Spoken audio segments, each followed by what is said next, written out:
Salut tout le monde et bienvenue à Dans le temps c'était bon, une émission sur les ondes de CIBL. Cette semaine, on parle du film OSS 117, Bon baiser d'Afrique, qui est dans les salles en ce moment. Et on en parle avec Guilla Saint-Cyr, animateur du podcast On jase de film, grand cinéphile, auteur, funny boy. On l'aime.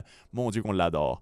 Alors, on parle du talent de Jean Dujardin, évidemment. On parle de l'humour ironique qui peut tomber dans des zones très noires, mais comme, mon Dieu que c'est délicieux quand c'est clair. Et on parle aussi, nostalgiquement, des deux premiers, pour dire s'ils ont bien vieilli. Alors, je vous en dis pas plus, à part le fait que, pour vrai, Guilla, il a fait ses recherches, qui est tombé creux dans l'histoire de l'Afrique et de la France et de la colonisation. Je m'attendais pas à ce qu'on aille là, mais oh my God, c'est historically accurate, ce podcast-là. En tout cas, je vous en dis pas plus, on écoute ça direct que là.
Salut tout le monde, bienvenue à Dans le temps c'était bon, émission sur le cinéma où on se perd dans un film qui est en ce moment au cinéma. Et par la suite, on plonge tête première dans la nostalgie avec whatever que le film qui est au cinéma cette semaine nous a fait penser à deux. Ce français-là, il méritait un Oscar. Bienvenue à CIBL, Vincent. Bienvenue dans les grandes moyennes ligues. Oui, absolument. Non, c'est ça, la meilleure des radios communautaires. J'en parle assez souvent. Là. Je vous promets que à seconde, j'ai un salaire. Je vous promets, ça devient meilleur. Comme disait mon oncle Serge. Oui. CIBL, station d'assistés sociaux. Quelle de mes chansons préférées de mon oncle Serge. Oh, Seigneur, c'est fascinant à quel point ce monsieur-là a jamais essayé et pourtant, il a tellement eu raison souvent. Excellent. Vous venez d'entendre la belle voix de mon invité, en fait, grand podcasteur, animateur du podcast On jase de film, meilleur podcast sur le cinéma, à mon humble avis. Je suis peut-être biaisé parce que je passe dedans. Puis, parce qu'on est amis. Ben oui, parce qu'on est amis aussi, ne le cachons pas. Fait que, Guilla Saint-Cyr de son prénom. Salut Guilla, comment ça va? Salut Vincent Descoteaux, ça va super bien. Merci de me recevoir comme premier chroniqueur de... Premier chroniqueur, deuxième invité. Effectivement, oui, non, effectivement. Guilla va revenir de temps en temps comme chroniqueur régulier, en fait, parce que je respecte beaucoup ses opinions. Chroniqueur maison. J'aimerais ça être le chroniqueur maison. Chroniqueur maison, absolument. Chroniqueur... La prochaine fois, je vais venir avec un banjo. OK, nice. On avait pas la même description de maison. Moi, j'avais comme chroniqueur cuisiné par grand-maman. Là, c'est...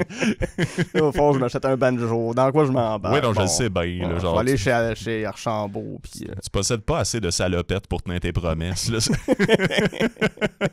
De quoi on parle aujourd'hui, Guilla Saint-Cyr? On parle de la série de films OSS 117, parce que OSS 117... là, il y a deux titres. Ouais.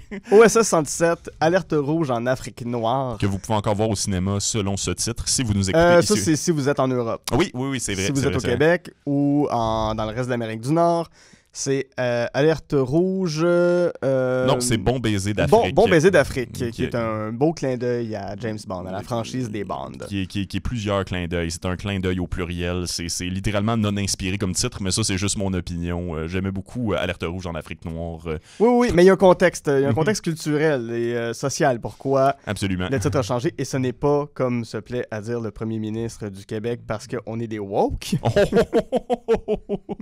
Ouais, on n'a pas cancellé le titre, c'est pas ça. Je parle de on comme si c'était nous deux, mais non, c'est ça. Est-ce que je peux y aller? Pourquoi le titre a changé? Est-ce que c'est trop tôt? Oui, non, en fait, vas-y, ce serait une bonne façon de mettre en contexte le film. La raison, pour ce que j'en ai compris, en fait, c'est que le terme Afrique noire est un terme colonial qui vient d'Europe, qui vient particulièrement de la France, de la Belgique et des pays franco-européens, qui désigne tous les pays subsahariens. Donc, ça exclut le Maroc, l'Algérie, la Tunisie, l'Égypte, tout ce qui était au nord du Sahara. Donc, tous les pays, donc toute la pléthore de pays, là, parce qu'il n'y en a pas rien qu'un. Effectivement. Dont celui dans lequel se passait OSS 117.1, je viens de réaliser, mais continue. OSS 117.1 est en Égypte. Donc, on est au nord du Sahara. Exactement. Donc, c'est pas l'Afrique noire. Pas l'Afrique noire, c'est ça. Tout ce qui était au sud, ils appelaient ça. Donc, c'est le Congo, qui était le Zaïre à l'époque, qui a changé de nom. C'est le Rwanda, l'Afrique du Sud, tous ces pays-là, c'était considéré comme l'Afrique noire. C'est comme si on parlait au Québec du Canada au complet, sauf nous, en disant genre le Québec anglais. ou l'Amérique anglaise. C'est un peu l'équivalent. Ah, mon Dieu, mon Dieu. Ben, j'en profite en fait pour rebondir avec les thématiques puis l'esthétique d'OSS 117 parce que pour ceux qui ne connaissent pas la série en tant que telle, OSS 117 en est maintenant à son 3e volet. Et c'est toujours Jean Dujardin, le monsieur qui a gagné un Oscar pour le film The Artist. Même réalisateur d'ailleurs que les 2 premiers. C'est Michel Hazanavicius qui a réalisé les 2 premiers. Le 3e cette semaine, en ce moment, qui est réalisé par... Cette semaine? Cette semaine aussi. Il est encore au cinéma en ce moment. Oui, c'est pas lui qui a fait le 3e, c'est Nicolas Bedos. Non, c'est ça que j'allais dire dans cette très longue phrase qui méritait de la structure. Nicolas Bedos, ou Nicolas Bedeau, si vous voulez mal le dire comme moi, qui concrètement, en fait, c'est le 3e opus de la trilogie Hubert Bonisseur de la Batte, qui joue un agent secret tout simplement qui refuse de changer à travers le temps. C'est le même monsieur depuis les années 50 et le monde continue de changer autour de lui, mais pas lui. C'est d'ailleurs même, je pense, la tagline du 2. Et par conséquent, il est toujours en réaction très, très, très, très malsaine. Toutes les histoires sont basées sur à quel point le monde ne catche pas comment ce gars-là fonctionne et continue de fonctionner. C'est un monsieur rétrograde, sexiste, raciste. Il fait jamais que si près, il a juste jamais évolué. Et c'est drôle, mais ce qui est tellement fascinant, c'est que c'est toujours fait avec le plus grand sérieux, que l'ironie est incroyablement claire. Moi, c'est quelque chose que j'adore avec ces films-là, c'est à quel point c'est pas souligné qu'on n'est pas vraiment raciste dans le fond. Le racisme ou le sexisme est tout le temps poussé tellement à l'extrême qu'on comprend l'ironie, puis au final, ça redevient drôle. C'est comme si le cercle du racisme faisait complètement le tour et revenait exactement au point où il devait se rendre. Genre. Ce qui permet à ces films-là d'aller dans toutes les directions qu'ils veulent. Absolument. Il peut faire des blagues sur, dans le premier, les Arabes, dans le deuxième, beaucoup sur les Juifs, dans le troisième, beaucoup sur les personnes qui viennent du continent africain. Effectivement, Pas juste dire les Africains. Ben, je pensais que tu allais, en fait, parce qu'il y a un sous-texte de colonisation où la colonisation de la France, de l'Afrique par la France a été extrêmement critiquée dans ce film-là. C'est pas dans le sens par le critique, mais il y a une critique de l'esprit colonisateur français tout le long du film, mais pourtant, ce sera jamais dit par son personnage principal. T'as littéralement des moments où il est comme, genre, il se rappelle la belle époque où la colonisation était ce qu'elle était, puis c'est... Tout le monde est tellement mal à l'aise face à ce personnage-là dans son propre film qu'il y a une clarté que je trouve exceptionnelle, puis il y a une richesse dans ce type de comédie-là. Mais je peux comprendre, pour venir avec le titre, que peut-être ça n'aurait pas paru sur un poster. Peut-être que cette ironie-là, on ne l'aurait pas catché. Non, c'est ça. Rendu là, pour moi, ça équivaut à de la traduction. C'est un terme qui se traduit pas au Québec. Absolument, absolument. Je te pose la question parce qu'on l'écoutait ensemble, on n'en a pas exactement parlé. On se gardait ce moment-là devant des micros, devant quelques caméras. Toi, c'est quoi le moment où tu trouves que l'ironie est devenue excessivement claire? À quel moment t'as compris « Ah, OK, ça va bien aller ». À partir du premier ou à partir de... non, dans le dernier. On va commencer par le troisième, celui qu'on a vu en ce moment. Le troisième, c'est dans le générique du début. Qui est... en partant une des séquences qui me fait le plus rire. Je pense que c'est un de mes grands fous rires cette année. Ouais. C'est le générique d'ouverture qui reprend un peu... les génériques. Ouais, mais plus particulièrement celui de Goldfinger, de James Bond. Ah oui? Super. Où on projetait des images du film ou des visages, tout ça, sur des femmes nues. Dans ce cas-ci, c'est une femme noire.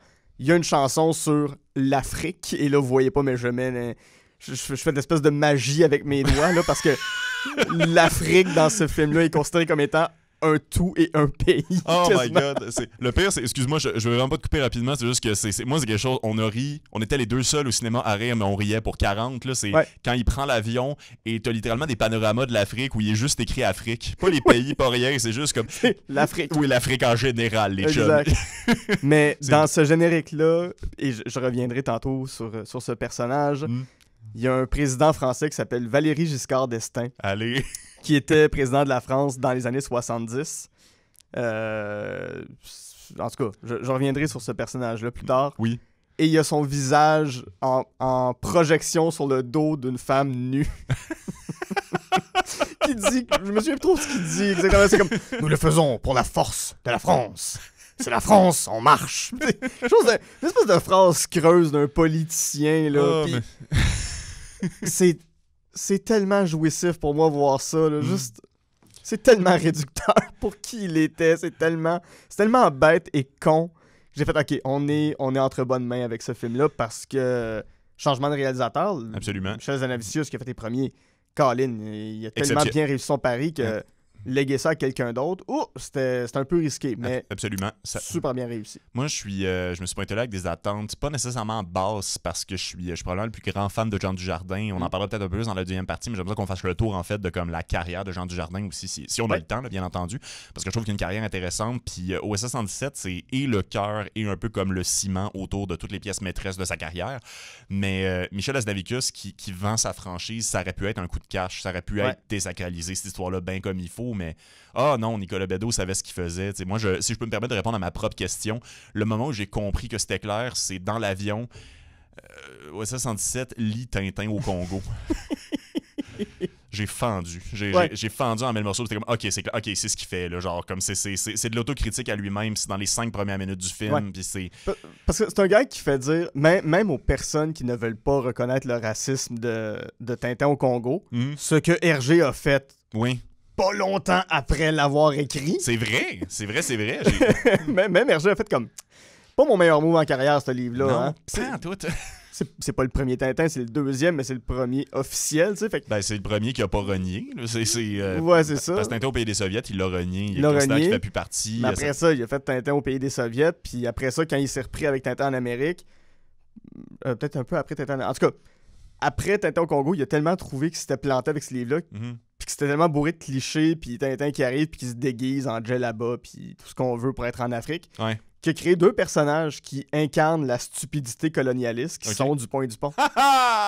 Qui arrivent, puis qui se déguisent, puis que ça passe pas, là, tu sais, ils ont pas la couleur de peau qu'il faut pour se fondre dans le décor, puis leurs costumes sont ridicules, et Dupont et Dupont sont un aveu d'échec de la part c'est magnifique. de notre ami Hergé. C'est drôle parce que j'ai appris des choses sur lui aujourd'hui, mais j'avais pas ce détail-là, donc c'est vraiment intéressant. C'est en fait, même Hergé a dit officiellement, il considère Tintin, vu que ça a été quand même un personnage plus qu'important dans sa carrière, il considère que Tintin est un personnage qui a eu besoin de maturation et qui a vraiment atteint sa maturation d'abord. La maturation a commencé après le Lotus Bleu, qui est le 4e, ou celui où justement Dupont et Dupont prennent leur angle très ridicule, parce qu'au départ, c'est des polices, ces gars-là.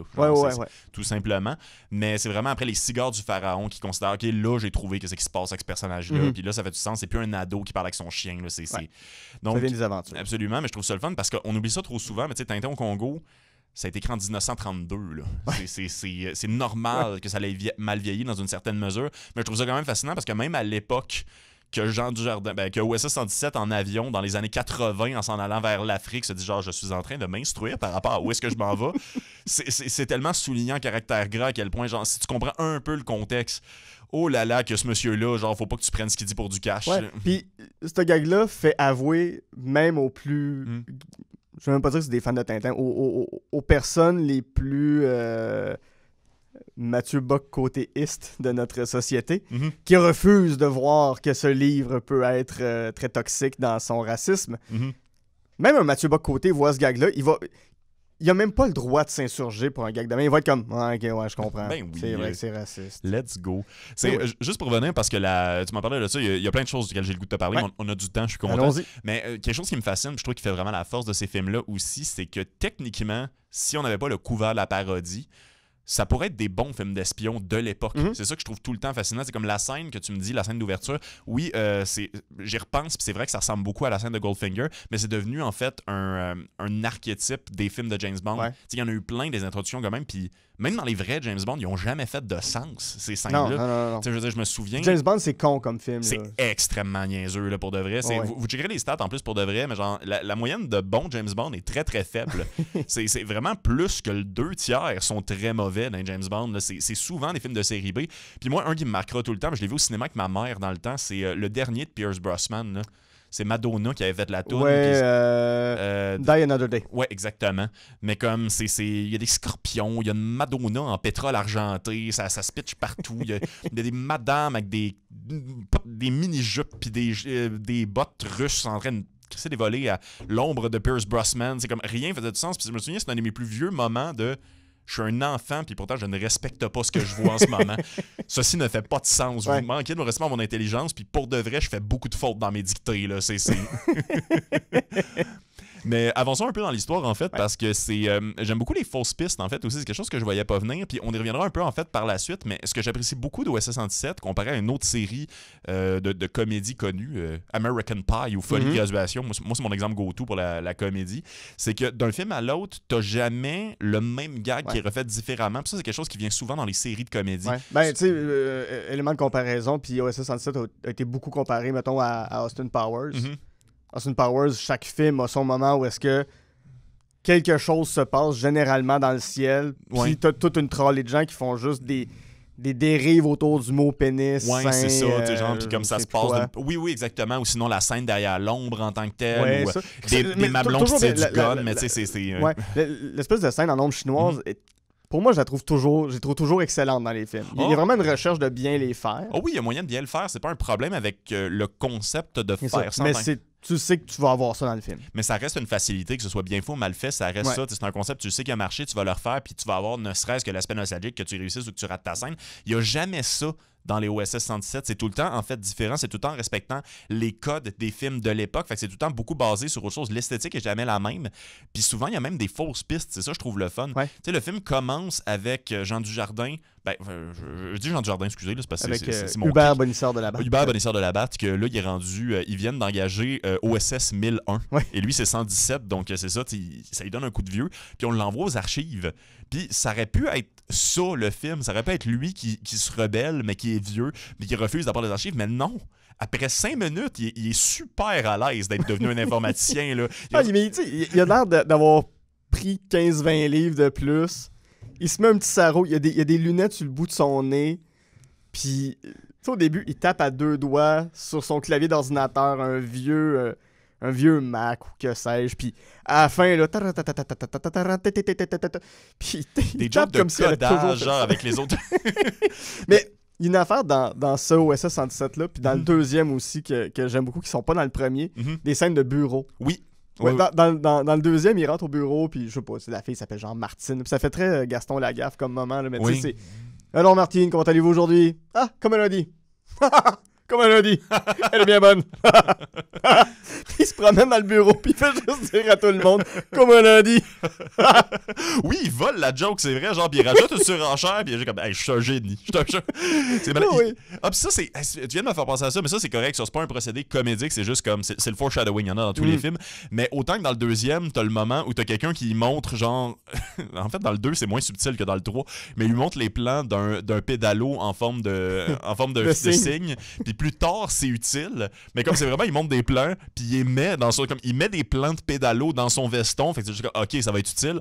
Mais dans le 3, le codage finit par être utile, mais utile, si vous écoutez à la radio, je fais des énormes guillemets en ce moment. Là, c'est utile, c'est genre comme, ils mettent 45 minutes pour créer genre un matériel informatisé pour être capable d'allumer une mèche, tandis qu'ils ont des allumettes, là, genre c'est ça qui se passe. Fait que c'est tellement un moment de genre comme on reprend la scène d'avant puis on la ramène, mais genre ça aurait pu être réglé en 5 minutes. Mais moi je trouve ça tellement drôle, tout le monde attend, c'est long, il y a une tension qui n'existe pas, c'est 10 minutes de film là, ça là, c'est juste que... Puis il se rappelle du conseil que son collègue informaticien lui a donné. Si ça marche pas du premier coup, débranche, rebranche. Oui! Ça marche! Mais c'est pas grave que ça marche, c'est ça que je trouve... de spoiler, là. Mais... Non, il y a un spoiler, en fait, qu'on n'amènera pas, mais c'est ce que j'aime, c'est quelque chose que j'apprécie beaucoup de ce film-là, en fait, aussi, c'est que ça casse les propres chemins qu'il installe, puis ça aurait été correct qu'ils suivent ses propres chemins aussi, tu sais.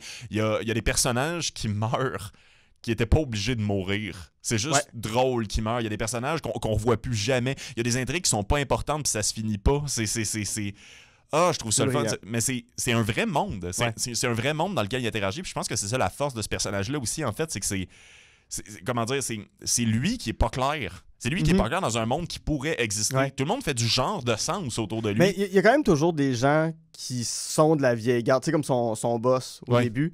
Puis, c'est encore une scène de bureau, mais ces scènes-là, j'aime toujours ça quand il y a ça, une scène de bureau dans un film. Absolument.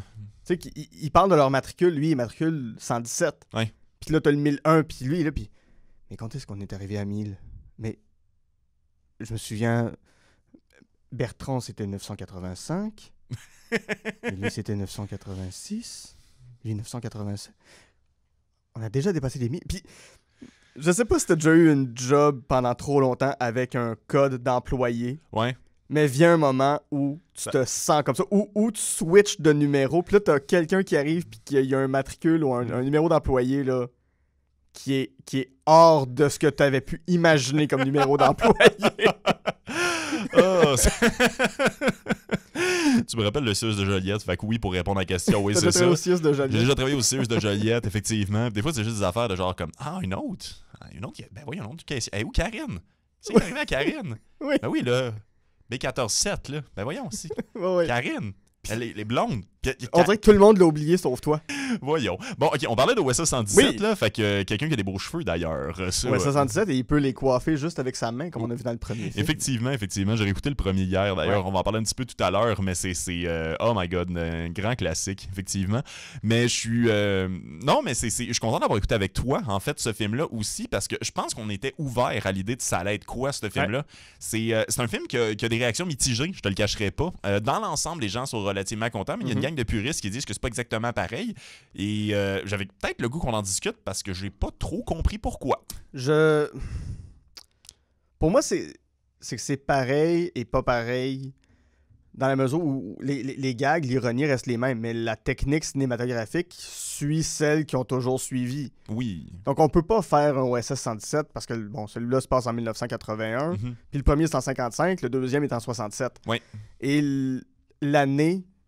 La facture esthétique du film reflète quand même l'année à laquelle ça se passe. Donc, absolument. C'est sûr que dans le premier, c'est des plans plus serrés, puis des plans qui sont répétitifs, puis la réalisation est super belle du premier parce qu'elle émule très bien le cinéma de son époque. Mais c'est sûr qu'en dans le 3, c'est plus grandiose. Puis j'en parlerai plus tard là, des clins d'œil, des hommages cinématographiques qu'on a dans le film, mais il va y en avoir plus de plans séquences, il va y avoir plus d'explosions réalistes. On est à cette époque-là où ces films-là de action hero commencent à sortir. On est à l'époque où Indiana Jones est sur le point de sortir, ou sinon le premier est déjà sorti en 81. Où techniquement la première trilogie Star Wars est pas mal faite. C'est ça, il reste un film ou deux il reste un film à sortir, je pense, en 80... Ouais, le dernier c'est en 83. Oui, effectivement. Fait que les techniques cinématographiques sont là, donc... Pour moi, oui, ça reflète bien l'esprit, ça reflète bien... En même temps, j'essaie de trouver des arguments. Peut-être qu'il y a des moments où c'est plus appuyé dans la dénonciation des comportements de OSS 117. Reste que, rendu en 81, versus 1955, les dénonciations ne seront pas les mêmes. Non, effectivement. T'as même en fait des... Je trouve ça fascinant en fait parce qu'il y a une espèce de clash générationnel avec OSS 1001 en fait qui est techniquement nos pères. Ce gars-là, c'est littéralement nos pères. Fait, il est présenté comme le jeune hip qui est en train de le remplacer, mais paradoxalement à ça, aujourd'hui, au OSS 1001, il y aurait 67 ans. Ouais, non, c'est ça, il y aurait 67 ans. Genre, il y a la chemise avec le poil qui sort, puis l'espèce de genre début punk, comme... Il disait efféminé en touche avec sa féminité, mais comme...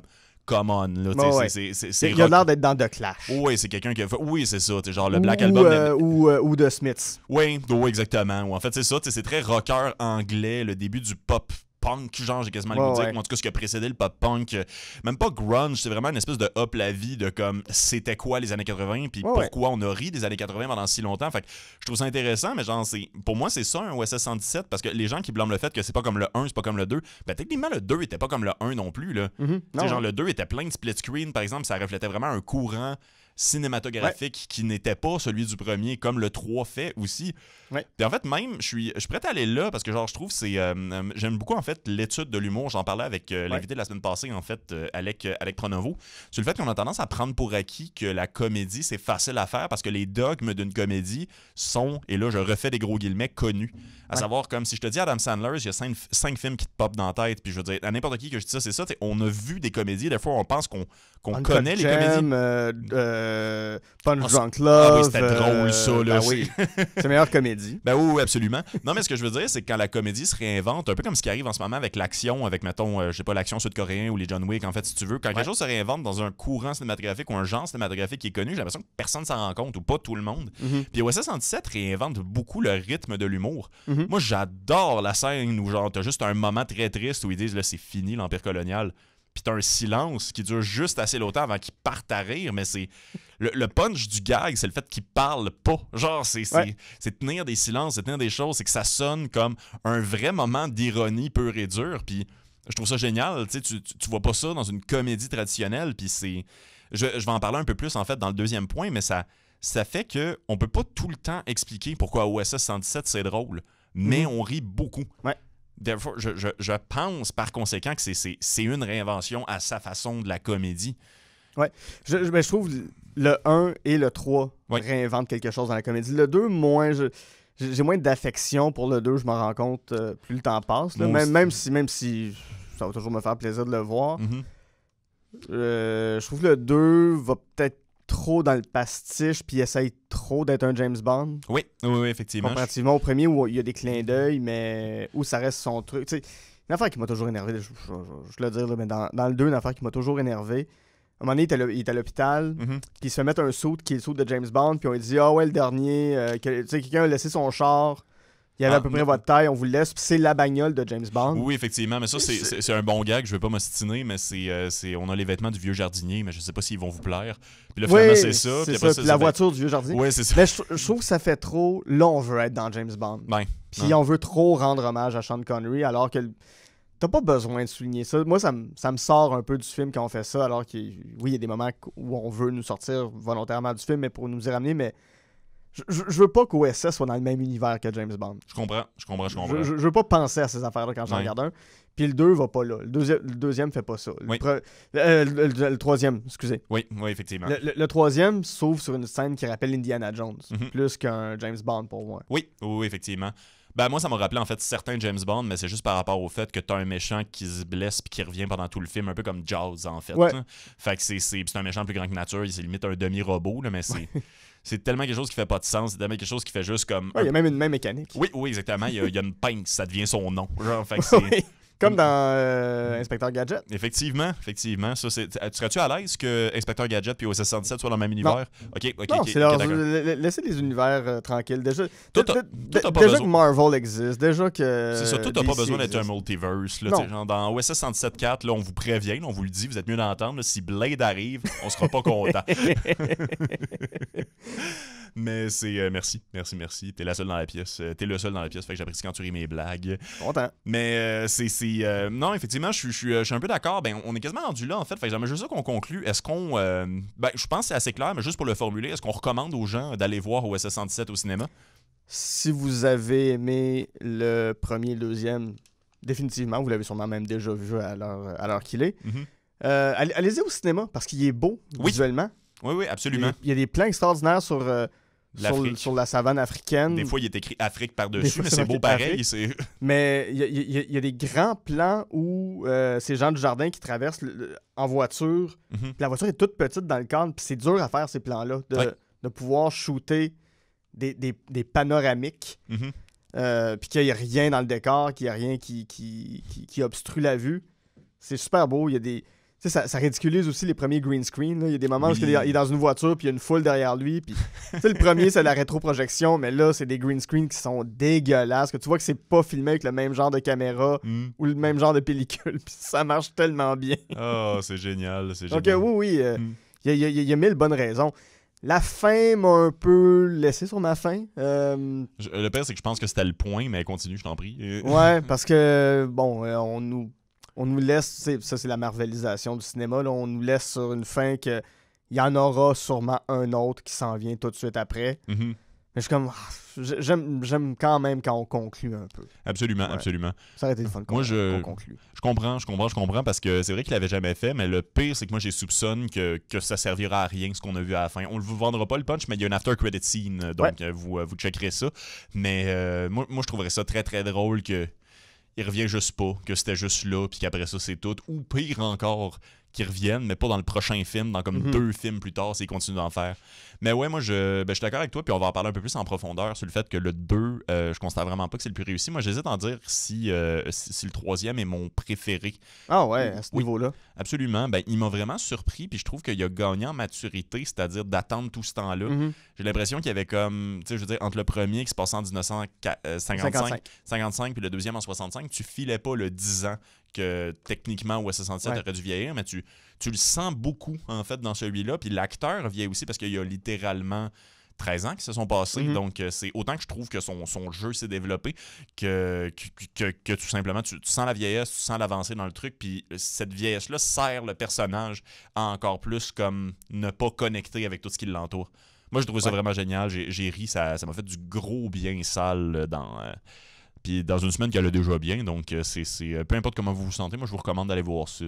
C'est toujours sympathique, puis c'est pas un film où tu mets ton cerveau à off, c'est un film où tu réfléchis quand même, puis ça parle de quelque chose, il y a de la dénonciation, il y a un message sous-jacent au film, qu'on peut ne pas le voir, mais si on reste le moindrement attentif, on n'a pas besoin d'être un candidat pour un Vox Pop de Guy Nantel pour comprendre OSS 117. Là. Il y en a un autre qui est sorti aujourd'hui. Oui, qui m'a fait rire. Là. Oh, je te respecte. On s'est lancé un peu là-dedans, mais moi je l'ai réécouté hier, fait que je vais commencer le bal si ça te dérange pas. Moi, j'adore le premier OSS 117 et je trouve le deuxième correct. C'est sûr, je les ai réécoutés les deux en fait il n'y a pas longtemps, mais j'ai pris le temps de réécouter le 1 parce que c'est toujours un plaisir. Hier, et ça me fascine parce que ça m'a rappelé quelque chose que ça faisait longtemps que j'y avais pas pensé. Il n'y a personne, quand ce film-là est sorti, qui pouvait expliquer spécifiquement, en fait, principalement au Canada, je dirais, pourquoi c'était drôle. Ouais. Moi, je me souviens, quand on allait au cinéma, de un, les annonces de ça étaient avant n'importe quel film qui n'était pas américain. Là. Pour de vrai, là, ils mettaient ça n'importe où. Puis c'était même pas des annonces, c'était des scènes au complet. Ah ouais. C'était vraiment des scènes au complet qui présentaient pas de contexte, mais j'ai l'impression que c'était des scènes que, maintenant je sais, c'est des scènes cultes, que ça avait principalement marché. C'est là qu'il y avait eu, mettons, les plus gros rires en France, puis c'était comme, on va mettre ça, puis les gens vont peut-être comprendre. Mais c'est des affaires comme Jean Dujardin qui se fait fouetter, puis qui compte jusqu'à 6 en 5 en arabe, puis qui dit 6 finalement. C'est super drôle quand t'as le contexte, c'est super drôle quand t'as vu tout le film, mais moi, je comprenais rien, comme juste cette scène-là, sortie nulle part. OSS 117, le carnet d'espion, c'est juste comme... Pourquoi c'est drôle? Je comprends pas. Genre, mais j'ai l'impression que les producteurs aussi comprenaient pas pourquoi c'était drôle. Ils comprenaient pas ce type d'humour-là. Ils comprenaient pas l'ironie. Ils comprenaient pas pourquoi ça valait la peine. Puis Jean Dujardin n'était pas connu à l'époque non plus. Il était... non, il était quand même connu. Il avait fait Brise de Nice. Oui, c'est vrai, effectivement. Mais il était connu auprès des gens de notre âge qui avaient accès à Internet. C'est vrai. Parce que Je t'ai cassé, ça a quand même bien précédé OSS 117. Ça a ruiné bien des polyvalentes, effectivement. Pas que c'était dérangeant, mais je sais pas comment finir ma phrase. Chaque décennie a sa catchphrase dégueulasse. Je pense que les années 90, c'était c'est. Qui était interdit dans les écoles. Puis les années 2000, c'était je t'ai cassé. Ah, Seigneur Dieu. Je t'ai cassé, Vincent. Oh là là. Vincent, je t'ai cassé. Fais donc pas ça. Pourquoi? Pourquoi t'es de même? Oh là là là là là là. Mais oui, non, c'est vrai qu'il était connu pour ça, mais il était connu pour quelque chose qui était principalement sur le web début des années 2000. Puis en France, c'était connu pour un gars et une fille. Oui, non, ça, je pense que c'est arrivé après ça. Non, un gars et une fille en France, c'est début 2000. Ah oui? Ouais. Ah mon Dieu. Mais dans ce cas-là, effectivement, c'était connu un acteur télé. Ouais, ils ont même fini la série avant qu'elle finisse au Québec. Ah ouais? Ouais, parce qu'ils finissaient les textes ici, ils envoyaient en France. Quelques semaines, quelques mois après, au Québec, ils tournaient ces scènes-là. C'est quand même très drôle. Mais je sais pas, il y a quelque chose d'exceptionnel. Parce que Jean Dujardin, ça a quand même été très rapidement, mais il s'est ramassé aussi très rapidement à jouer dans toutes. Ouais. Tu sais, je pense que c'est quelque chose qui arrive des fois quand ta carrière commence. En fait, peut-être plus spécifiquement en France, mais tu sais, même des acteurs qui sont considérés comme légendaires, tu sais, même, là, ça paraît moins bien d'en parler, mais ça reste un bon exemple. Même Gérard Depardieu. Ouais. Il jouait dans 4-5 films par année. Jean-Paul Belmondo, même chose à son époque. Thierry Lhermitte était dans tous les films à un certain moment. J'allais dire Guillaume Canet, mais je ne vais pas dire Guillaume Canet. Guillaume Canet. Non, il n'est pas légendaire, Guillaume Canet. Non, c'est sûr. Romain Duris. Oui. Romain Duris a été partout pendant 3 ans, 4 ans. C'est vrai. Moi, je suis vraiment... J'ai un mini-kick sur Romain Duris dans la vie, en plus. Là, c'est un bel homme. Oui, absolument. Brave monsieur. J'ai vu un film à mener avec lui. Excusez, on revient à l'affaire, mais c'est un film où ce gars-là aime pas sa vie, mais tue quelqu'un accidentellement. Fait que sa mort, se sauve et en profite pour réaliser son rêve de devenir un grand photographe. Let's go. Ouais, c'est premièrement le message de ce film-là. tuer quelqu'un puis réaliser vos rêves. Ça, c'est tout le temps particulier. Mais sinon, c'est parce que t'as une scène où finalement, il décide de faire de la photographie et automatiquement, il devient connu comme si c'était la meilleure photographie de tous les temps. Il faut juste croire en soi pour poursuivre ses rêves. Mais comme ils ont filmé cette scène-là avec une direction artistique, une direction photo volontairement plus belle que le reste du film. Comme s'ils s'étaient retenus de bien filmer leur film, tout le film, pour que ce soit plus beau là. Mais en même temps, c'est vraiment présenté comme hey, là, ce que vous voyez, c'est la plus belle direction photo ever de tous les films. Puis je suis juste comme c'est correct. Let's go, pourquoi pas. Mais oui, pour revenir à Jean Dujardin, ouais. Oui, absolument. Puis il a fait des rôles très dramatiques aussi. Il a fait Le bruit des glaçons. J'adore ce film-là. Ouais. C'est quelque chose. Ben, le monde, c'est un gars qui parle avec son cancer. Là. Ben, c'est un Bertrand Blier, là, un cancer joué par Albert Dupontel aussi. Là, qui est étrangement. Albert Dupontel. Ben oui, mais il est complètement dément, mais c'est un génie. Là, mais c'est Seigneur, la meilleure personne pour jouer un cancer. Là, je ne me souviendrai jamais. Si vous connaissez Bertrand Blier, vous comprenez. Là, moi, je suis bien fan de Bertrand Blier parce que j'ai un esprit un peu malsain. Mais les acteurs, c'est très bon. Oui, effectivement. Très bon, encore une fois, c'est difficile de pas nommer des films de Bertrand Blier qui ne contiennent pas Gérard Depardieu, mais en tout cas, Buffet froid, All Day, Every Day. Là, mais c'est putain de film. Oui, absolument. Tenue de soirée. Tenue de soirée, ben alias, oui. putain de film. Ben oui, let's go. mais oui, Jean Dujardin jouait dans tout. Il jouait dans des mauvais films aussi à cette époque-là. Il y a un film particulièrement beige qui s'appelle Contre-enquête, que genre, comme tout le monde s'en fout. Ouais, il y avait Nos petits mouchoirs aussi. J'ai vu ça au cinéma, puis je peux pas t'expliquer pourquoi. Non, c'était les petits mouchoirs. Les petits mouchoirs, puis ça servait à rien que je te corrige, là, mais c'est... Non, ça, ils ont juste pris tout le casting français hot de l'époque, puis ils ont fait... Faites un film! Mais il faisait souvent ça à l'époque aussi. Genre, l'auberge espagnole, c'était exactement ça aussi. Dans le temps que je sais pas pourquoi il y avait un buzz autour de Cécile de France. C'est pas contre toi, Cécile, c'est juste c'était pas si bon que ça, haute tension. Fait que c'est notre grande auditrice de notre épisode. Ouais, non, 2. C'est ça. À l'épisode 2, pas mal sûr qu'elle est dans son char entre Terrebonne puis Montréal. Là, c'est sûr. En train d'écouter ça mercredi 4h. Mais non, c'est ça, c'est quelque chose qui arrivait souvent. Il était très productif. C'était pas tant intéressant tout ce qu'il faisait. Je pense qu'il faisait juste comme essayer d'en vivre. Ouais. Mais OSS 117, c'était vraiment un rôle qui connectait avec lui. Puis c'était un potin, je vous le sors. Là. Moi, ça va être souvent ça, mes ressources, là, les parties auxquelles j'ai été. Mais dans le temps que je me tenais avec la championne du monde de patinage artistique, et voilà. Voilà. Non, c'est ça. Ben, ça me parlait pas beaucoup. Mais des peu d'affaires qu'elle m'a dit pendant ces parties-là, c'est qu'elle avait déjà fait de partie avec Jean Dujardin. Puis Jean Dujardin, monsieur incroyable, pas très loin de son personnage de OSS 117. Mais pas dans le sens raciste, pas dans le sens sexiste, c'est juste le fait que ce gars-là est français. Ouais. Puis il y a un charisme qui se peut pas, là. Oui. Et une confiance, honnêtement, là, ce gars-là est dans la pièce, puis tu le sais. Là, En fait, moi, c'est drôle parce que ça, je rattachais à un autre événement dans la vie de Jean Dujardin, mais à un moment donné, il est devenu comme chum avec George Clooney, puis ça fait du sens. Genre, comme il s'est mis à jouer dans des films avec lui, il y a un petit... Après son Oscar, il s'est ramassé à jouer comme de temps en temps. Oui, exactement. Ça, puis une autre affaire, puis il a joué dans Wolf of Wall Street aussi, genre. Il y avait comme les rôles d'Européens, peu importe ce qui se passait, genre, puis comme, ça faisait du sens. Il s'est mis à tenir, genre, avec les beaux monsieur de Hollywood, puis c'est ça. T'sais, Jean Dujardin, c'est un beau monsieur extrêmement talentueux qui peut faire des miracles avec sa face. Là.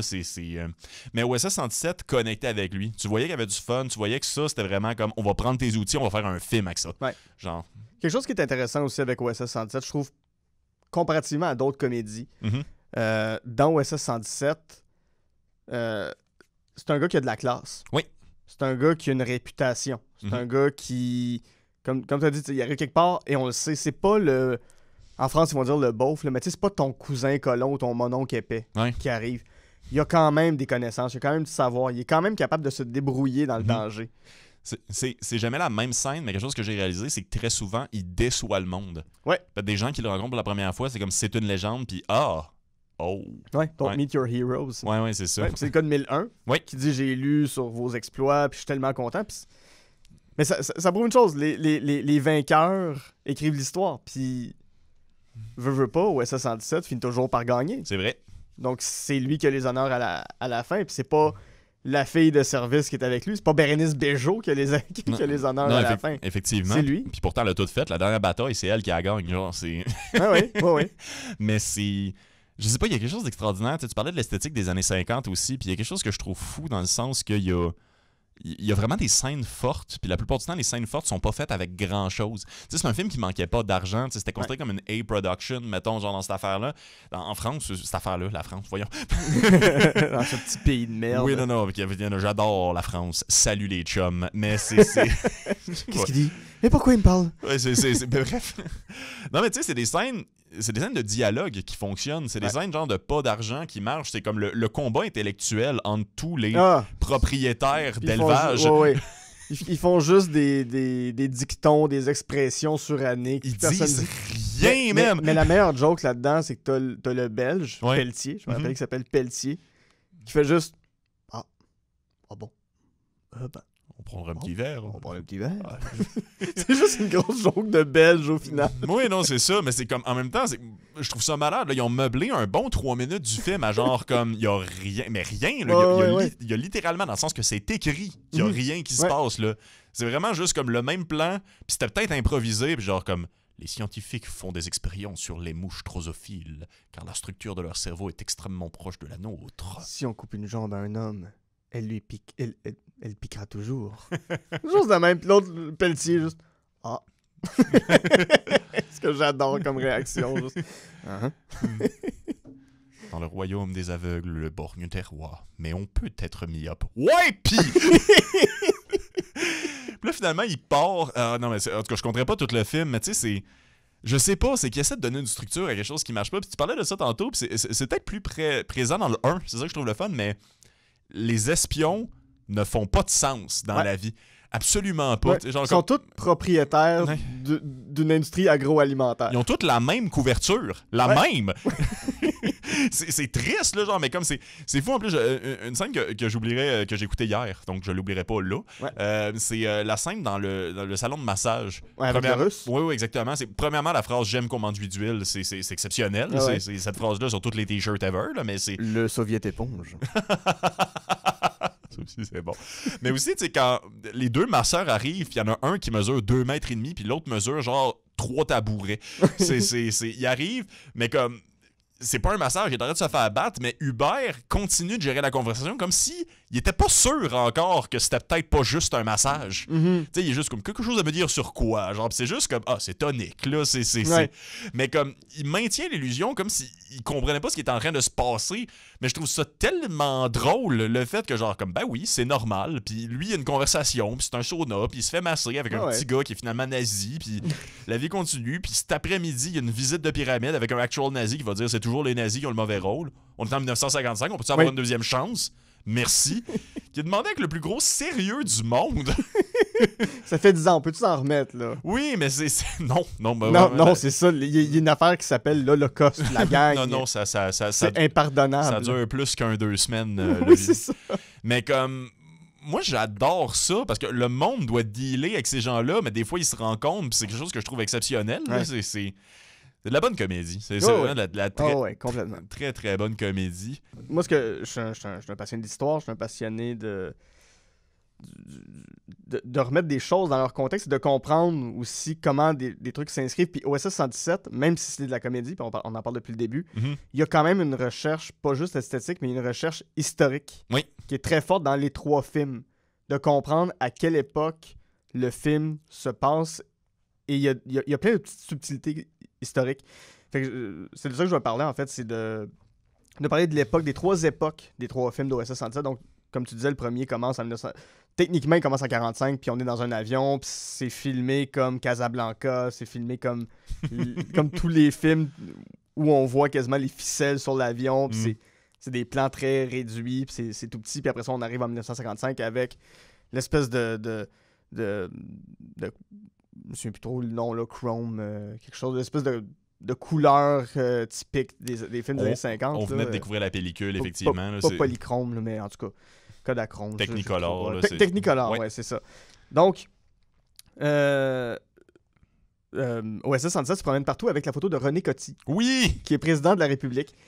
Ce qui est intéressant de René Coty, c'est que la France, au travers de son histoire, depuis 1789, depuis sa première révolution, a évolué au rythme de république. Oui. Donc, il y a eu plusieurs républiques. Et à ce moment-là, après la Deuxième Guerre mondiale, en 1946, ils ont fondé la 4e République, qui était celle de la reconstruction de la France. Oui. Et René Coty en a été le dernier président avant que Charles de Gaulle arrive puis il fasse « OK, là, la reconstruction, c'est beau, on peut passer à autre chose. » Ça a été élu par référendum de fonder la 5e République, dans laquelle la France se trouve toujours aujourd'hui. Donc, France vit encore sur un modèle de 1955. En même temps, les États-Unis votent encore sur un modèle... de 1776, puis au Canada, on a la constitution de... c'est 1982 techniquement, mais bon, c'est quand même une vieille constitution des années 1800 aussi. Donc, c'est une France dans le premier qui est encore forte de sa victoire relative sur l'Allemagne. C'est quand même le Canada, les États-Unis et l'Angleterre qui sont venus leur sauver le cul. Absolument. Mais ils ont quand même pu remarcher sur les Champs-Élysées, là où quelques années avant... Hitler passait en limousine. Mais bon, c'est la France qui a encore ses colonies. Ça commence à s'effriter. L'Algérie commence à avoir les idées d'indépendance.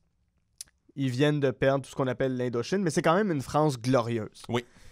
Et OSS 117 incarne très bien cette France glorieuse-là, qui se croit parce que, même si des gens le remettent en question, lui ne se remet jamais en question dans le film.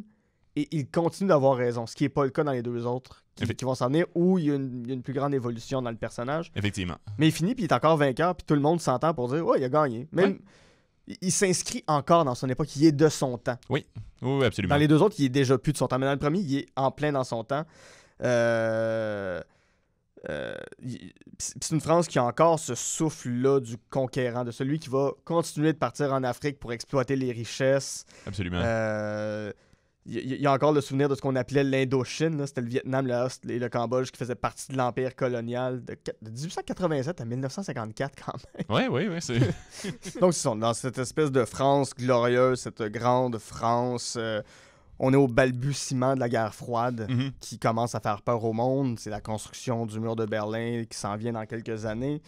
Et c'est une époque où les espions dans le cinéma sont omniprésents et sont sérieux. Oui. Puis ils sont grandioses et ils sont au service de Sa Majesté, au service des États-Unis, au service de la République française, au service de l'Allemagne. Les Allemands peut-être moins, mais en tout cas, il y avait des films russes aussi d'espionnage. On est avant la guerre froide aussi, en fait, ou vraiment comme le creux de la guerre froide en tant que tel. On est dans la guerre froide. Il y avait déjà... c'est quoi le titre du film? Là? Je ne l'ai pas nommé, mais... Les Cuirassés Potemkins? Non. Non, c'est un film des années 50, Spy from the North, ou... Je sais qu'il y a des auditeurs, des auditrices qui vont être comme « C'est ce film-là! » Désolé, je me souviens pas du titre. Insultez-nous dans les commentaires. Et voilà, je peux recevoir des insultes, je réponds sur le même ton sur lequel vous me parlez. Ça va me faire plaisir. Mais c'est ça, c'est déjà là, l'Allemagne est divisée. Il y a un grand transfert d'espions qui se fait entre l'Europe de l'Est et l'Europe de l'Ouest, Absolument. Les États-Unis et l'URSS. On est à cette période-là où on a peur. Oui. Il y a une menace réelle.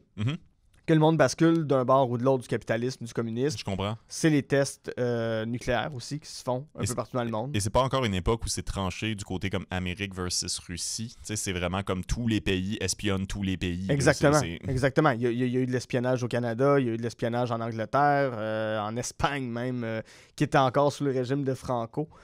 À ce moment-là, qui était le dictateur de... c'est weird, avec du recul, de dire l'Espagne a eu un dictateur jusque dans les années 70. Ah, ben c'est la dernière peine de mort au Canada, il me semble, c'est comme en 76 ou quelque chose de même. Le dernier condamné, mais la dernière peine de mort, c'est le début des années 1900. Ok, c'était le dernier condamné, effectivement. C'était à Hull, ma hometown. Let's go! C'est un gars qui s'appelait Stanislas Lacroix. Oh my God! Je sais ça parce que je viens de là puis j'aime l'histoire. C'est correct. Les légendes urbaines, j'allais dire village, mais Hull, c'est pas un village. Là, mais on va revenir à la comédie à un moment donné, je vous le promets en passant. Là, mais c'est ça. Les gens ont une soif d'avoir des héros forts, des héros qui représentent leur pays. Donc c'est ça. C'est l'arrivée de James Bond, mais c'est Bob Moran. Il y en a un. Puis c'est des héros qu'on retrouve dans des magazines pulp. Oui, effectivement. Pas encore dans la bande dessinée. La bande dessinée s'intéresse plus aux pirates. C'est ça. On n'est pas encore dans l'époque. La bande dessinée n'est pas une époque où c'est les adultes qui la consomment non plus. Non, c'est ça. Puis l'époque du super-héros, Batman, Superman, Captain America, c'est un peu terminé avec la Deuxième Guerre mondiale. Absolument. Et Spider-Man est sur le point d'arriver, mais on n'est pas encore là. Absolument. Puis Iron Man, Hulk, c'est le début des années 60. Donc dans les années 50, c'est ça. Il y a aussi Opérateur numéro 5, qui est un grand espion, je crois, américain. G8. Et au Québec, on avait notre espion. L'espion, l'as des espions canadiens, X13. IXE13. Qui, ironiquement, aussi était adapté en comédie musicale par les cyniques au début des années 70. Fun fact sur X13 que je tiens à préciser. Le preneur de son, c'est une comédie musicale, donc le son est important. Le preneur de son, s'appelle Claude Hazanavicius. Yeah! Et c'est l'oncle de Michel Hazanavicius qui fera OSS 117. Donc, une espèce de petite filiation là-dedans que j'aime bien. Je sais pas si Michel Hazanavicius a vu X-13.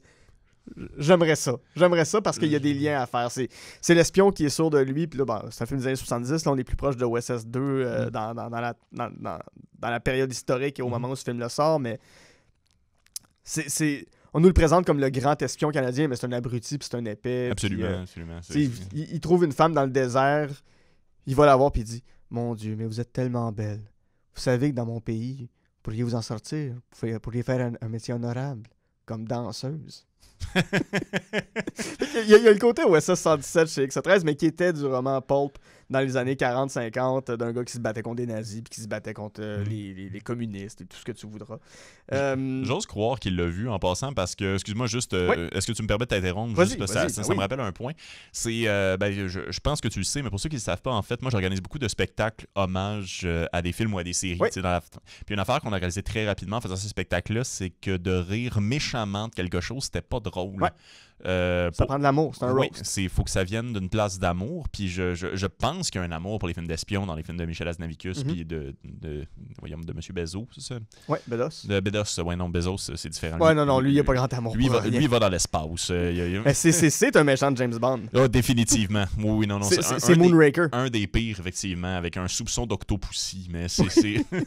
Non, mais c'est. Tu parlais de la confiance, en fait, puis c'est quelque chose qui m'a toujours fasciné parce que c'est quelque chose qui marche pour Jean Dujardin, puis c'est son seul mécanisme. C'est le fait que lui croit en tout ce qu'il dit puis qu'il fait tout le temps. Mais il doute jamais. Tu sais, comme j'avais complètement oublié cette joke-là, puis je suis parti à rire chez nous hier, mais c'est quand il voit le panorama, puis juste comme j'adore les panoramas, celui-ci est magnifique. Puis, dans le 2, ça? Oui, exactement. Puis là, il explique pour... non, ça, c'est dans le 1. Oui, dans le premier, oui. Puis là, j'aime les panoramas. Pour avoir construit cela il y a 5000 ans, il fallait être visionnaire. Le canal a seulement 86 ans. Puis là, elle vient de le dire. Puis après ça, elle fait comme rien de ceci n'est égyptien, à part les ouvriers qui se sont échinés, le cadavre des ouvriers qui se sont échinés à le creuser. Que se passe-t-il? Mon père est mort ici. Et là, du tac au tac, il a participé à la construction du canal. Elle vient de te dire qu'il a été faite il y a 86 ans. Tu penses qu'elle a quel âge, merde? Mais il n'y a pas de doute, il n'y a pas de honte, il n'y a pas rien. T'sais, il dit quelque chose, des fois, il fait juste partir en char. C'est juste comme je réponds pas à ça, je m'en vais. Genre, c'est juste comme. Puis c'est pas grave, c'est pas triste, c'est juste comme j'ai raison. J'ai raison dans tout ce que je fais. C'est le français qui affirme. Absolument. Qui n'écoute pas et qui n'entend rien. Il y a un moment, ça, je trouve ça beau parce que c'est très affirmé comme moment aussi. J'aime bien la gentlemanterie dans la vie, genre quand elle n'est pas toxique. Genre.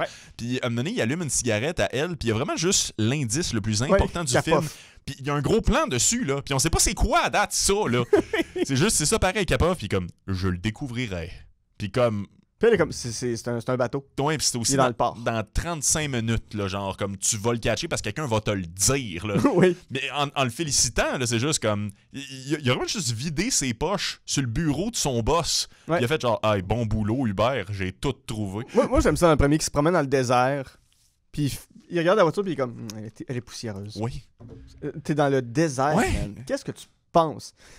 Il est tellement épais. Il comprend pas le concept du désert. Ouais, non, c'est exceptionnel, mais t'as raison, ça vient d'une place d'amour aussi parce qu'il y a besoin de cette confiance-là pour réussir. Puis au final, il y arrive. Ouais.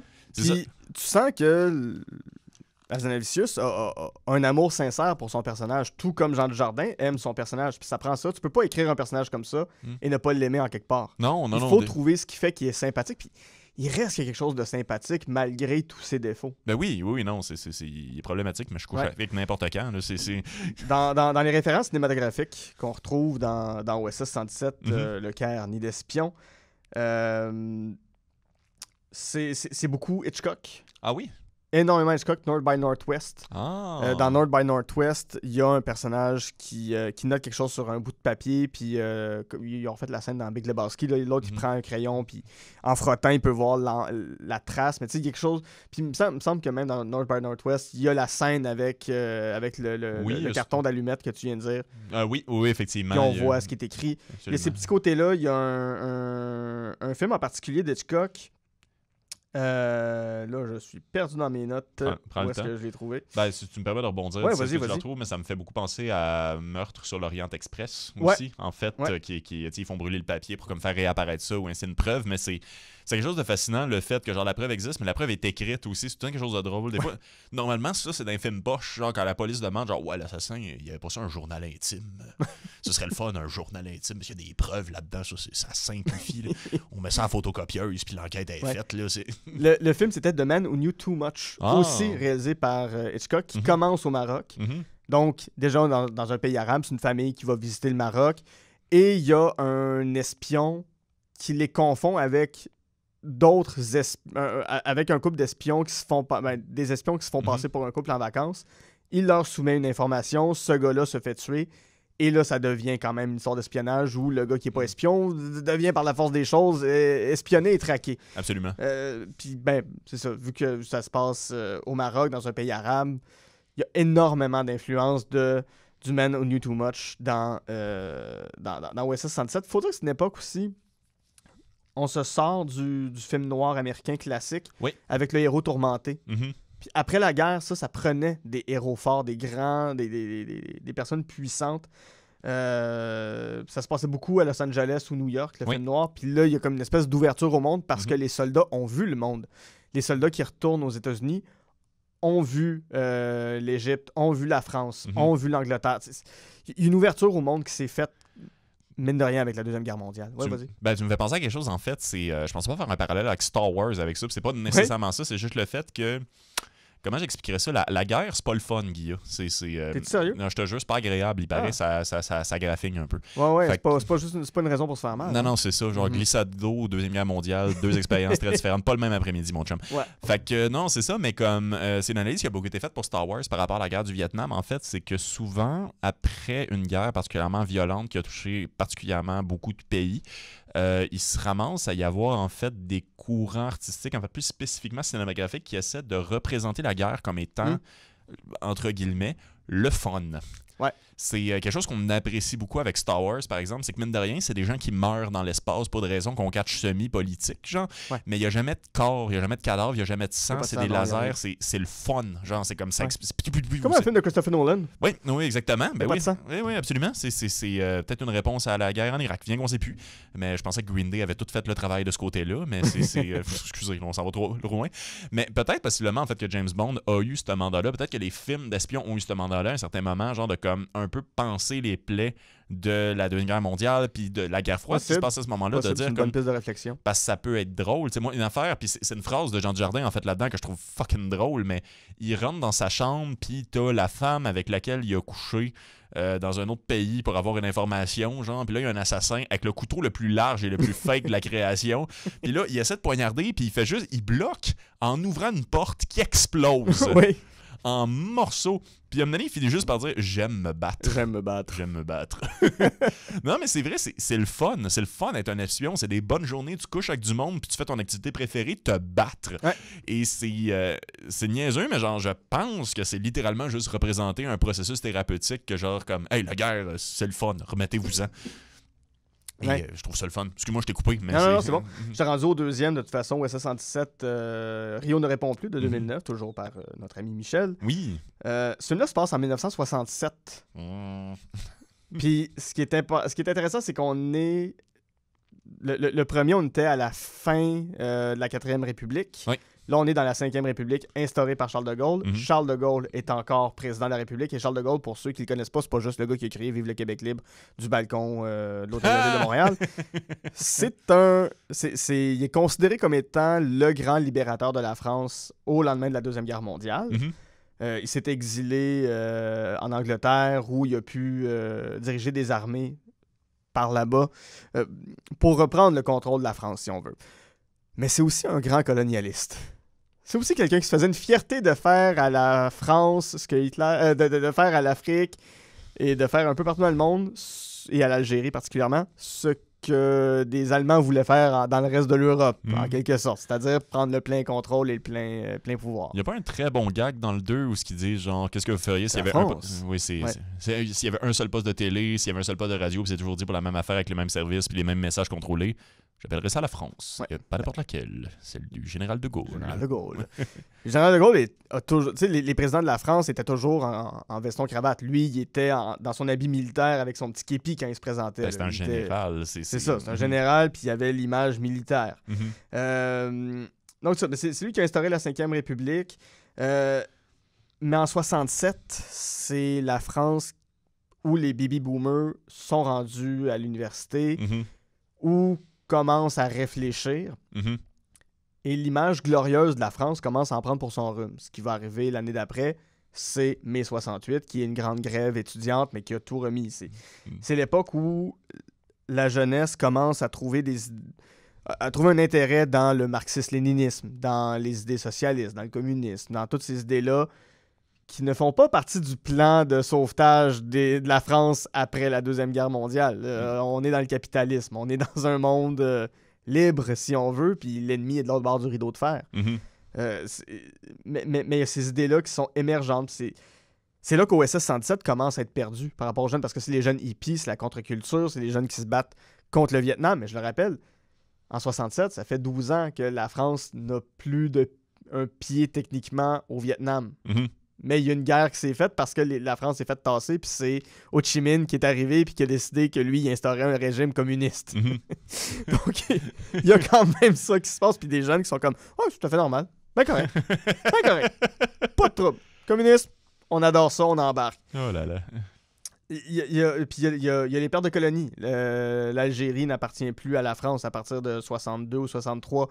Donc, il y a un effritement qui se fait dans les années 60 de la France que OSS 117, on sent qu'il est attaché. Si dans le premier, il est dans son élément, dans le 2, il l'est plus. Oui, absolument. Et ce que je trouve intéressant du 2, c'est qu'il se rend au Brésil, à Rio, pour traquer avec une espionne israélienne des nazis qui se sont sauvés. Et ça, c'est véridique. Oui, effectivement. Il y a eu une grande extradition des anciens membres du Parti national-socialiste allemand, la gang d'Adolf Hitler, pour les envoyer au Brésil et en Argentine.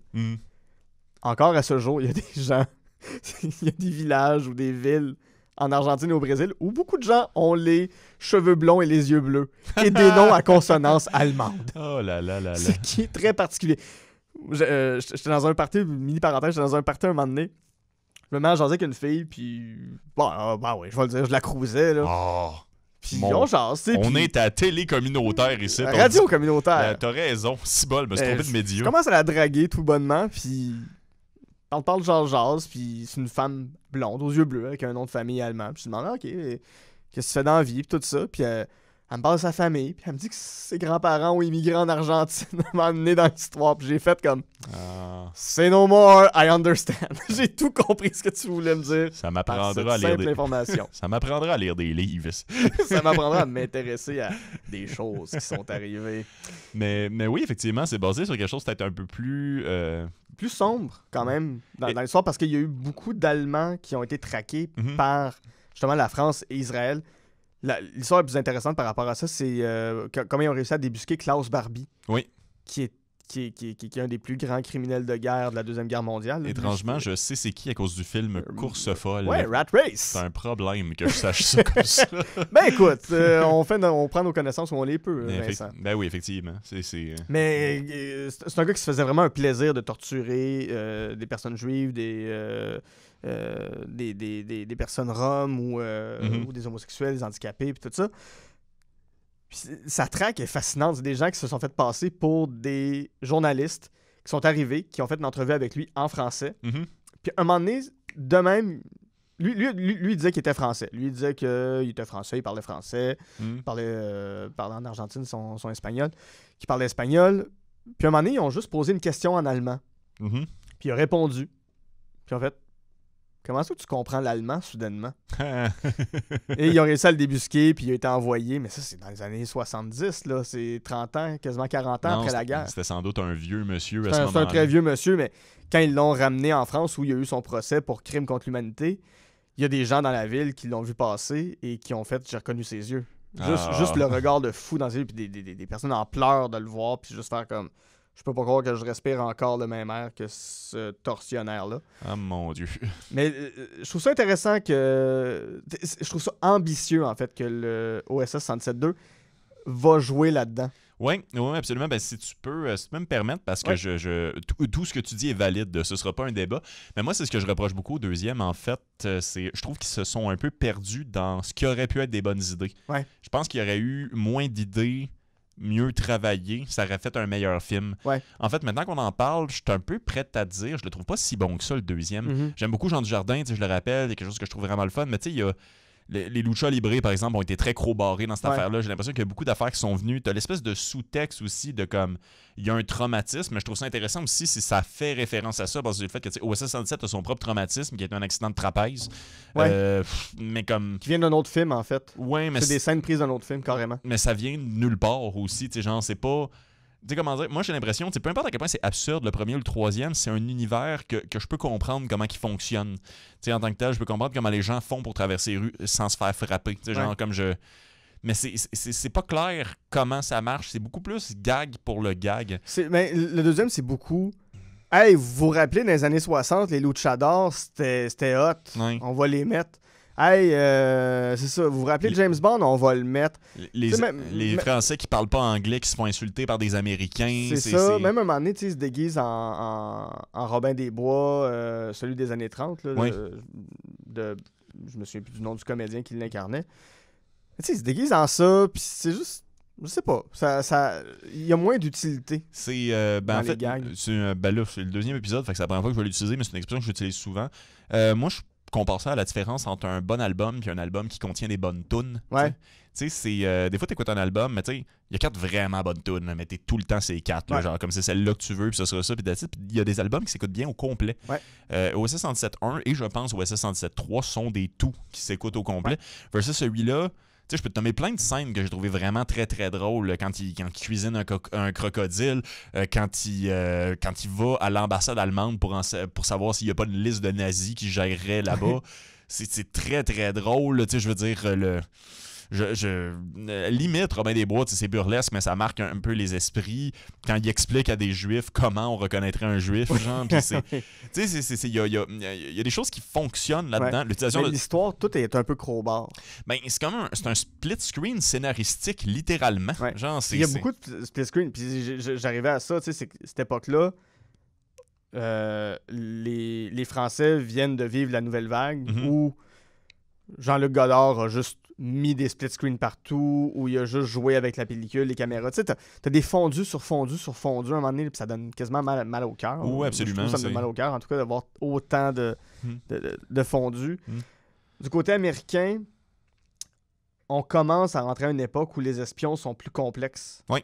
Où l'espion commence à comprendre que oh là là, c'est peut-être pas juste les communistes, les méchants. Le mal peut être dans mon pays. Oui. Il y a un film incroyable qui s'appelle Le Candidat Manchou, The Manchurian Candidate. Tu parles de l'original, pas l'original, pas celui avec Denzel. Ben, même celui avec Denzel, il est intéressant. Il est adéquat, là, mais c'est... Mais ce film-là se pose la question, c'est une question à laquelle on a pu répondre il y a 4 ans. Il arriverait quoi si un président américain élu était à la solde de l'URSS? Était à la solde des Russes? On a eu la réponse, ça donne un esti de fou. Ça sonne un gros malaise. Ça donne un malaise. ça donne un gars sur Twitter qui écrit des insanités.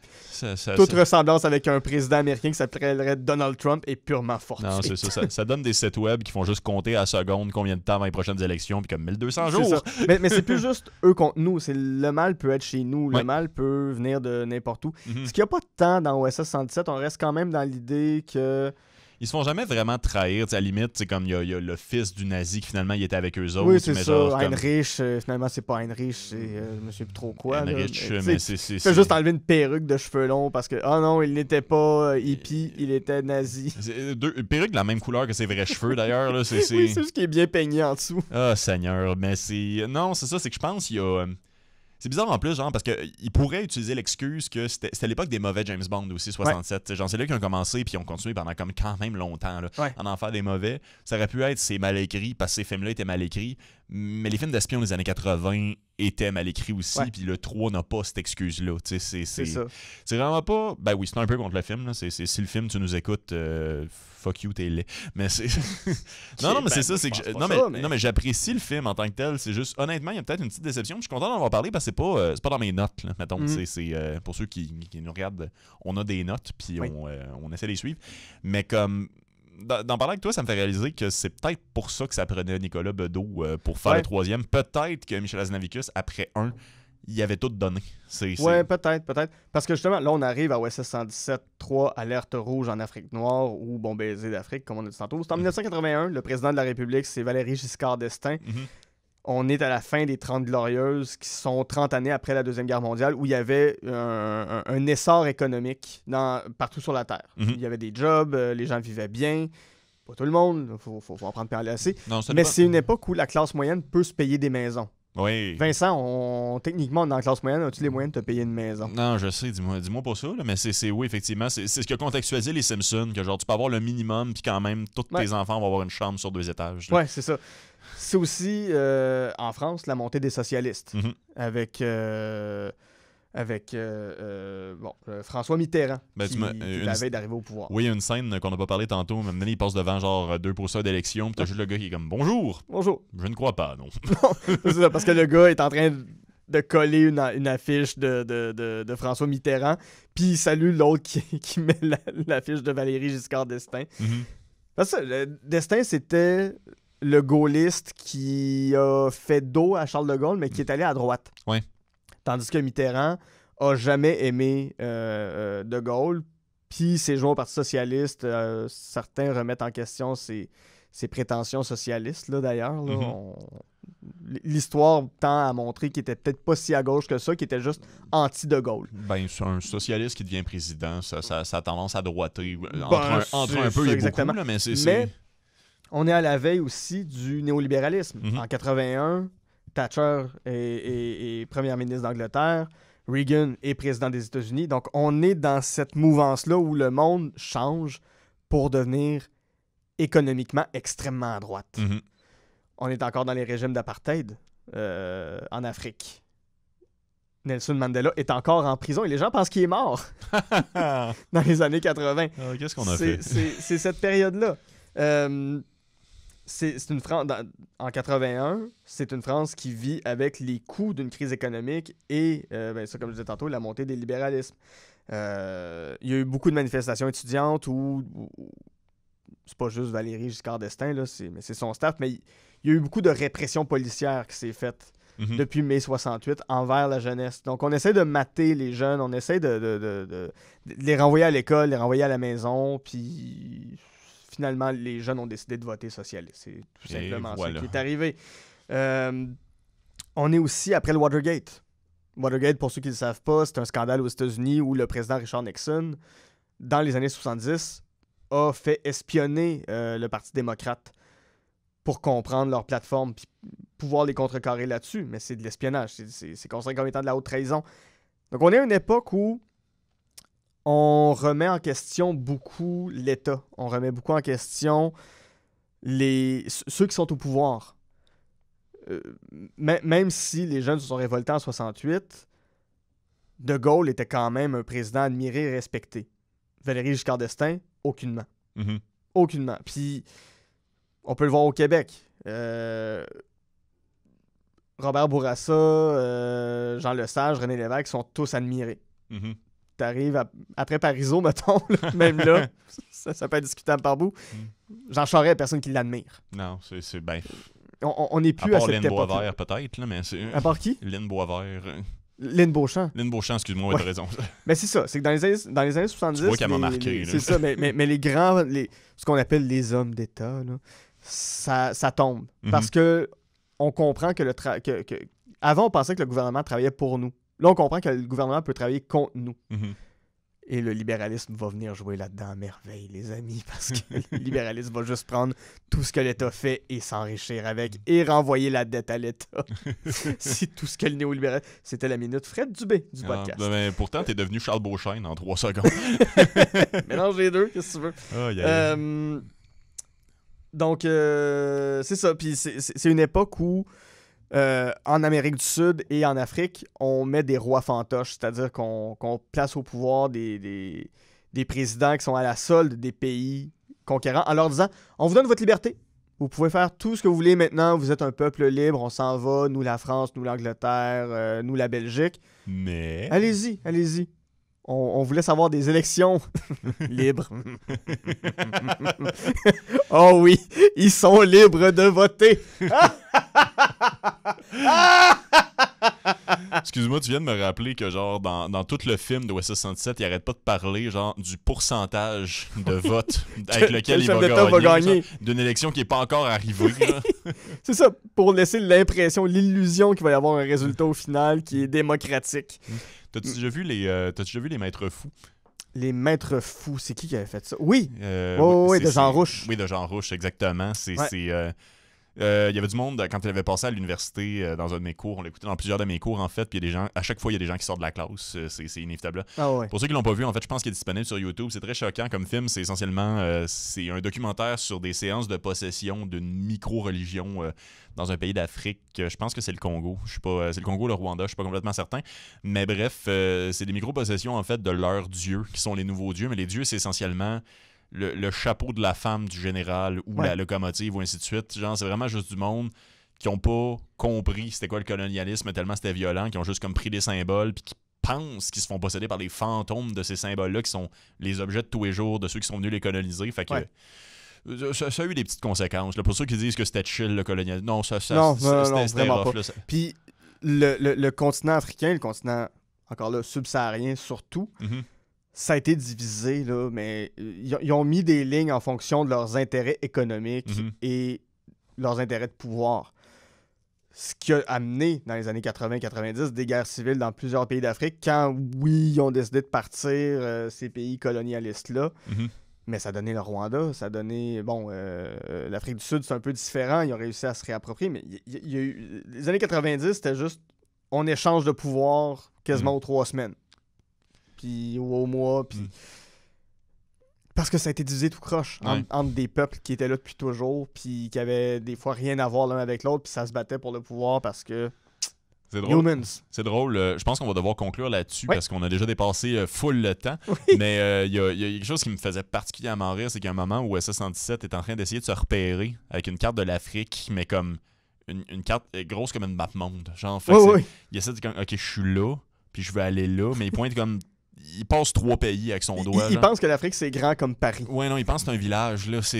Comment ça se fait? Je vois pas de l'Égypte d'ici. Mais non, je trouve ça extraordinaire. Ça a bien représenté. Fait que on doit finir avec un petit verdict. À savoir, toi, tu recommandes-tu aux gens d'écouter... Tu recommandes-tu aux gens d'écouter OSS 117? Écoutez l'ensemble. Même si le 2, on a été plus dur envers celui-là, Colin. C'est satisfaisant. C'est jamais mauvais, un OSS 117. C'est ce que le 3e nous a prouvé. C'est jamais totalement mauvais. Absolument, absolument. Puis des fois, c'est meilleur dramatiquement. Le 3 est pas un bon OSS 117, mais c'est une très bonne comédie comparativement à tout ce qui se fait ailleurs. Le 3 ou le 2, tu veux dire? Le 2. Ok, oui, le 2, parce que... Le 2 est pas un très bon OSS 117, mais pour une comédie, c'est excellent. Parce que t'avais dit le 3, puis je considère le 3 comme un très bon OSS 117. Oui, non, le 3 est exceptionnel. Génial. Fait que ça va se conclure là-dessus. On vous recommande tout d'aller le voir. Y a-tu un film de Jean Dujardin que tu suggères aux gens de regarder? Ah, Le bruit des glaçons. Ah, ben oui. Ouais, on en a parlé tantôt.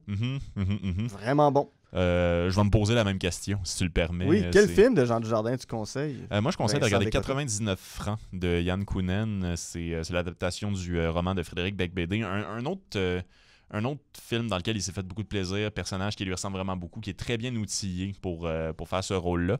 Et non, c'est un film qui contient beaucoup de vomi, qui est très trash, mais qui est joli et que j'aime beaucoup parce que Yann Kounen n'a pas juste fait des bons films. C'est dans l'ensemble, sa moyenne n'est pas forte au bâton, à mon humble avis. Fait que je trouve ça le fun. Comme les James Bond? Oui, exactement. Tu vois, tout est dans tout. Ouais. Fait que c'est ça, Yann Kounen qui est le même réalisateur que Doberman avec Vincent Cassel, qui est un pas pire genre de film culte. T'as jamais vu Doberman? Non. OK. Là-dessus, il était écrit un Pulp Fiction en France. Oh boy. Ben, il avait écrit sur le DVD La loi du cochon, un Pulp Fiction, à la campagne. Fait que Ouais. Faut arrêter de faire des Pulp Fiction mais Doberman, c'est bon. Fait que, mais là, on aurait parlé de 99 francs et on parlait d'OSS 117 Dans le temps, c'était bon. Fait que vous l'avez le verdict. Il est encore au cinéma, faut aller le voir. Je sais pas pourquoi je regarde dans cette direction-là, la caméra est là. Donc, c'est ça. Vous pouvez aller le voir encore. C'est extraordinaire. Il n'y a pas beaucoup de temps pour aller le voir. Allez au cinéma, allez voir des films, puis on se revoit la semaine prochaine, même heure, même place, ou sur Internet à l'heure que tu veux. Dans le temps, c'était bon. Gros love. Salut, Guilla. Salut. Yes. All right.